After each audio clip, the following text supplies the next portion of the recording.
Aujourd'hui, j'ai décidé de te parler de la défense financière. Dans ma vidéo précédente, j'ai beaucoup parlé d'attaque financière, donc pour équilibrer le discours, on va aussi parler de la défense financière. Parce qu'en fait, dans un jeu comme le football par exemple, il ne faut pas juste se focaliser sur un aspect du jeu et négliger les autres.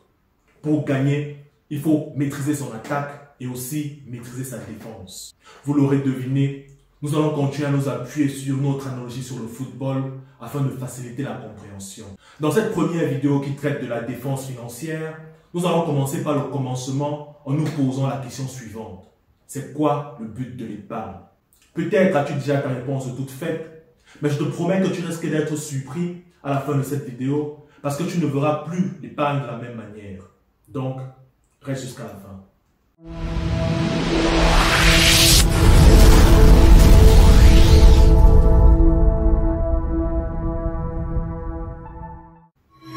Mais avant d'entrer dans le vif du sujet, laisse-moi te saluer chaleureusement et te souhaiter la bienvenue sur Jésus Africa, la chaîne qui contribue dès aujourd'hui à édifier l'Afrique prospère de demain grâce à l'émancipation mentale et financière des Africains. Car l'évolution et la révolution qui changent vraiment une vie commencent d'abord par un changement de mentalité. Et ensuite, il est possible pour chacun d'entre nous d'avoir un impact positif concret sur le terrain en travaillant sur le plan économique afin de créer de la richesse. Car nous avons un continent à bâtir. Je t'invite également à t'abonner et à activer la petite cloche si ce n'est pas encore fait, afin d'être informé lorsque nous publions une nouvelle vidéo le lundi et le vendredi. On entend dire partout qu'il faut épargner une partie de son argent. Et on vous suggère même des stratégies pour réussir à épargner le maximum d'argent. Mais au fait, allons un peu au fond des choses en se posant les bonnes questions. C'est quoi le but de l'épargne? Vous mettez tout cet argent de côté. Et puis quoi? C'est tout? Surtout que lorsque vous stockez de l'argent de cette manière, celui-ci perd de sa valeur au fil du temps à cause entre autres de l'inflation. Donc finalement, tous ceux qui épargnent leur argent là, êtes-vous vraiment en train de faire la bonne chose? Est-ce que cela fait vraiment de vous de bons gestionnaires? C'est donc quoi le véritable but de l'épargne? Vu que même ceux qui épargnent beaucoup d'argent ne sont pas forcément en train de faire une bonne chose, vu que comme je viens de le dire, l'argent stocké perd une partie de sa valeur. Personnellement, je n'aime pas utiliser le mot épargne car c'est un terme limité et réducteur. Je préfère utiliser le terme défense financière. La défense financière est un terme bien plus qu'un terme en fait. C'est tout un concept plus large dans lequel l'épargne représente une technique parmi tant d'autres de défense financière. Quand je parle de défense financière, pensez un peu au football.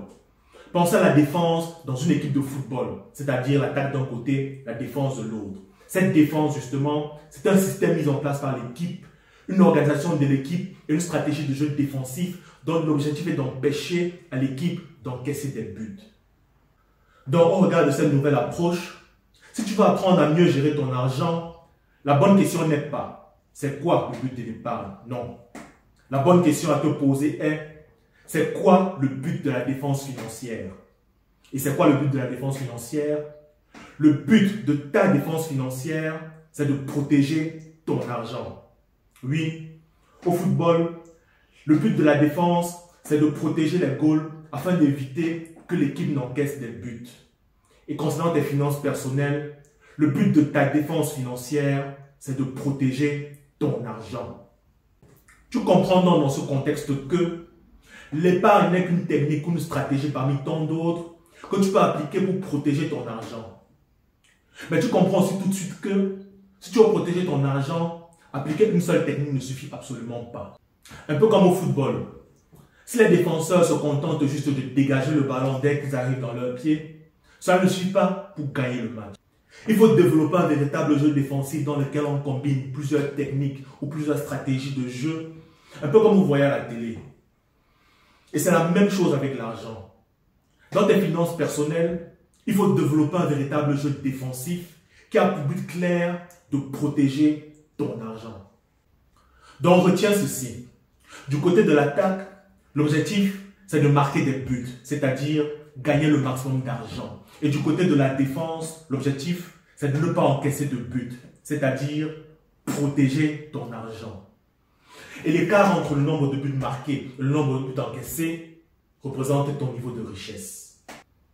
plus tu arrives à gagner de l'argent d'un côté et mieux tu arrives à protéger cet argent de l'autre, mieux tu gères tes finances et plus tu t'enrichis.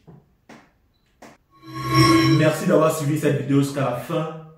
Si elle t'a apporté de la valeur en t'ouvrant les yeux sur quelque chose, alors n'hésite pas à la liker et à la partager autour de toi afin que d'autres membres de la communauté puissent apprendre à gérer leur argent. Et sur ce, je te dis merci et rendez-vous dans une prochaine vidéo sur GSV Africa.